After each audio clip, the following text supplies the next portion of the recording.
Parables of the Messiah by Brother John Carter.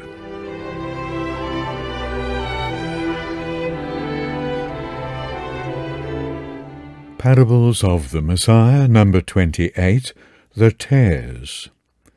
Matthew 13, verse 24 to 30, and verses 36 to 43. Of all the parables, that concerning the tares has been the cause of the most contention. Its interpretation played an important part in the contentions that arose at the time of the Donatists. The rise and work of this body is noticed in Eureka 2, chapter 7. The Donatists opposed the corruptions which had grown up in Christendom, and denied that many who claimed to be Christians were entitled to be so described. They particularly opposed the growing association of church and state, and consequently by the decrees of Constantine suffered the loss of their buildings used for worship, banishment, and in some cases death.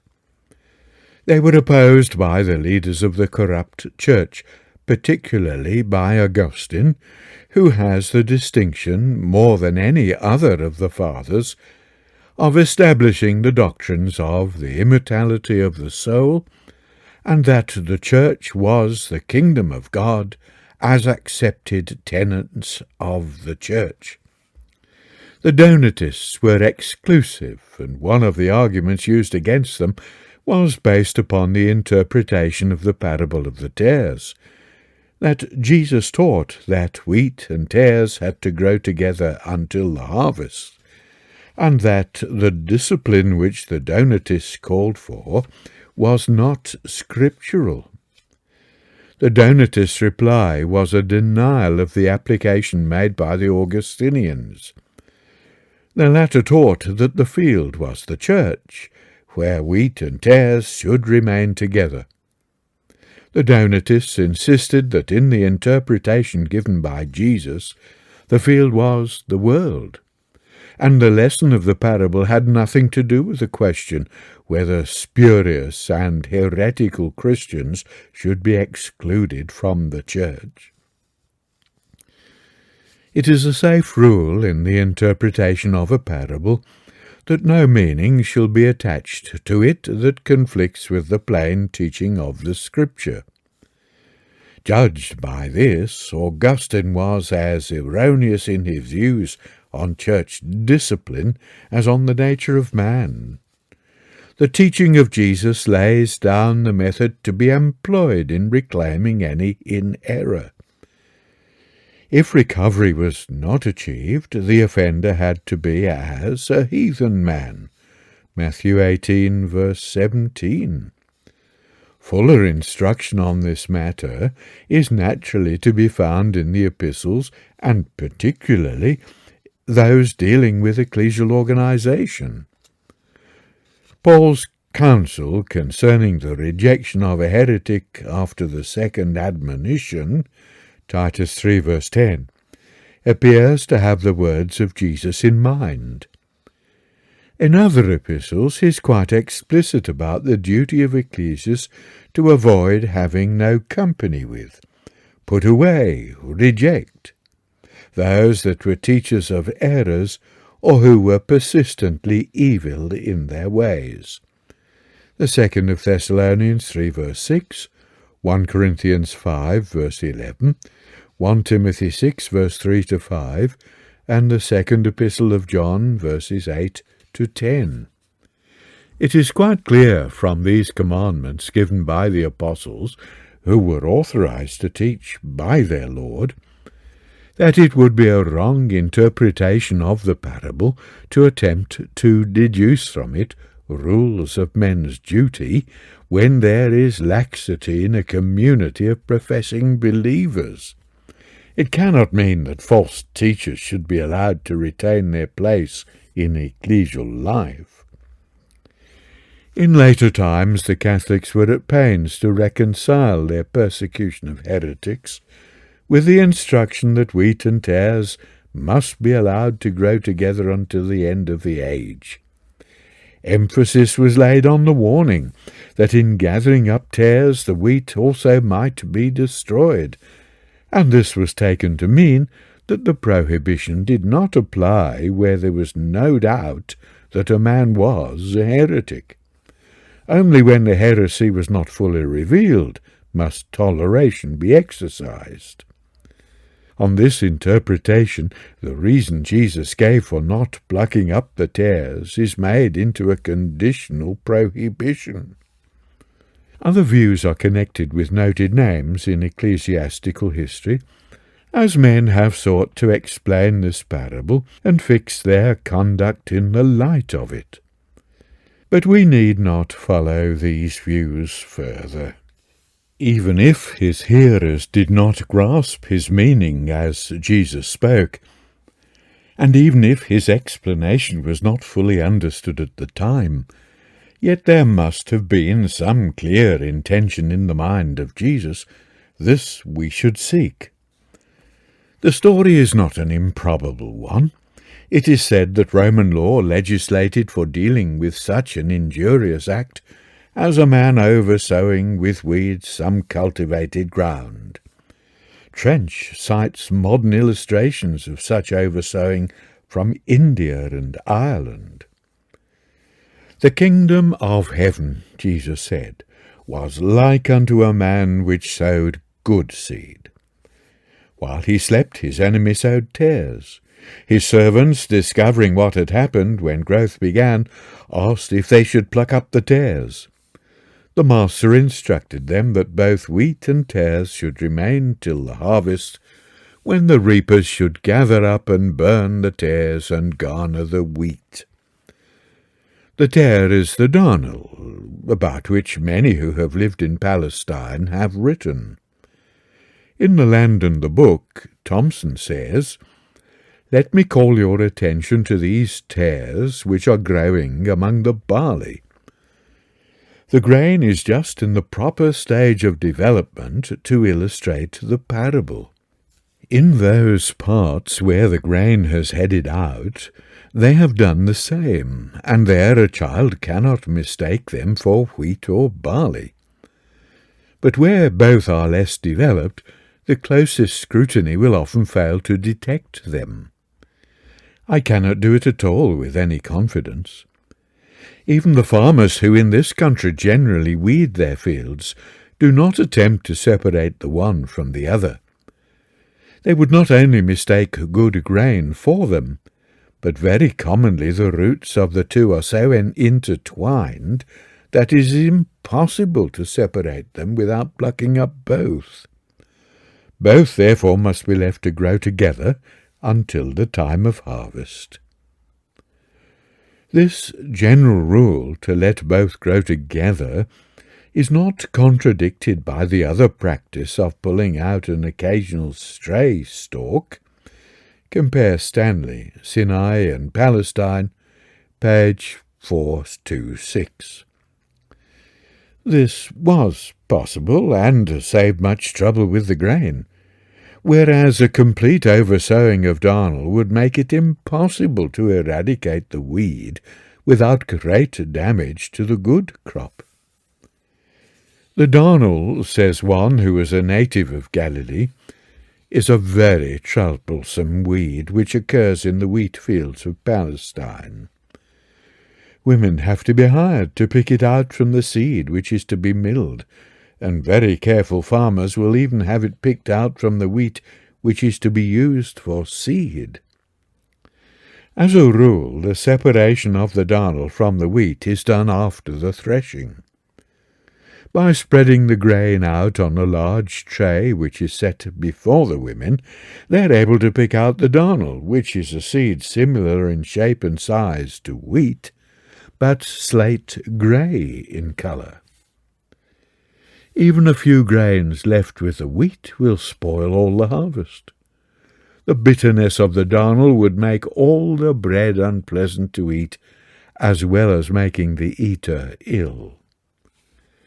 The story must have seemed hard to interpret to the listeners, and it is not surprising that when the multitude had been sent away, the disciples asked Jesus its meaning, The very name by which they spoke of the parable, showing what they felt, was the essential difficulty. Declare unto us the parable of the tares of the field. Jesus then enumerated all the points that had significance. Matthew 13, verse 37 to 43. He that soweth the good seed is the Son of Man. The field is the world. The good seed are the children of the kingdom, but the tares are the children of the wicked one. The enemy that sowed them is the devil. The harvest is the end of the world, and the reapers are the angels. As therefore the tares are gathered and burned in the fire, so shall it be in the end of the world. The Son of Man shall send forth his angels, and they shall gather out of his kingdom all things that offend, and them which do iniquity, and shall cast them into a furnace of fire. There shall be wailing and gnashing of teeth. Then shall the righteous shine forth as the sun in the kingdom of their Father. At once differences in application between this parable and the parable of the sower appear. Jesus here defines the sower. Also in the sower parable the seed was the word of the kingdom. Here the seed are the individuals, good or bad. These differences have to be kept in mind. The field is the world, Jesus explained, and for a right understanding of the parable we must not change the world into the church. And since the Son of Man is the sower, the starting point of the parable is his own ministry, to which we may perhaps add the work of those who were specifically appointed to, and endowed with power for, the carrying of his message throughout the world. After the sowing of the wheat, an enemy sows tares in the same field. Other sowers began their work, but what they sowed was a counterfeit of the wheat. It resembled it, but it was harmful and useless. The wheat, Jesus said, were children of the kingdom, the darnel children of the wicked one. Yet the latter had professions which corresponded to the former. Thus viewed, the parable is a prediction of the growth of a system which would counterfeit the truth taught by Jesus, which would claim to be his church, but which would be of the wicked one. In his last letter, Paul warns Timothy of perils to come, when men would have a form of godliness, but deny its power, when sound doctrine would not be endured, and fables would be followed. He further indicates that this apostasy would assume the form of a counterfeit of the true. As Jannes and Jambres withstood Moses, so do these men resist the truth. Men of corrupt minds reprobate concerning the faith. How did the Egyptian magicians resist Moses? By imitating his work, by repeating as far as they could the wonders that he had done. So again would truth be resisted and error established. No reader of the New Testament epistles and of the Apocalypse can miss the repeated notes of warning which all sound. The warning is not merely of the trials and difficulties that then clouded the sky. The writers look forward to a fuller development of the evils they combated. The atmosphere is charged with the portents of future storm. The history of Christendom could not have been different from what it is, and the predictions of the apostles be fulfilled. In a very short time after the apostles' day, the mysteries which so captivated men's minds in the pagan world had so corrupted the teaching of the apostles that a pagan would have felt at home in one of the ecclesiastical buildings, while the apostles would have been strangers.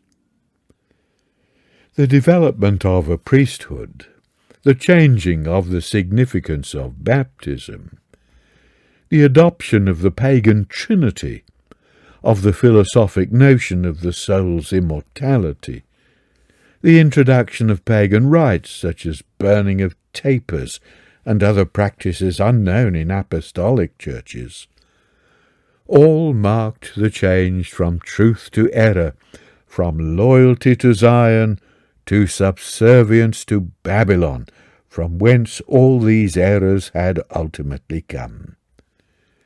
The darnel are the children of the wicked one. The wicked one is a personification of the thinking of the flesh, and the darnel thus represents not apostate believers in the ecclesia, but the members of the great apostasy of nominal Christianity, which by a counterfeit has seduced men from the truth which makes free. Should such a growth of evil be allowed? Jesus in the parable shows that it would be allowed to the end of the age. It could only be destroyed with its widespread effect by destroying also the faith established by the labours of the apostles. But there would be a separating time at the end of the age. The Son of Man, the Sower, whose labours marked the beginning of the story, will send the angel reapers to gather out of his kingdom all that offends. For the world is his kingdom by divine title, and the time for his possession of it will then have come.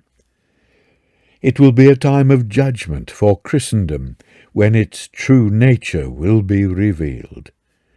Then also the children of the kingdom will be revealed in all the splendour of the sunshine.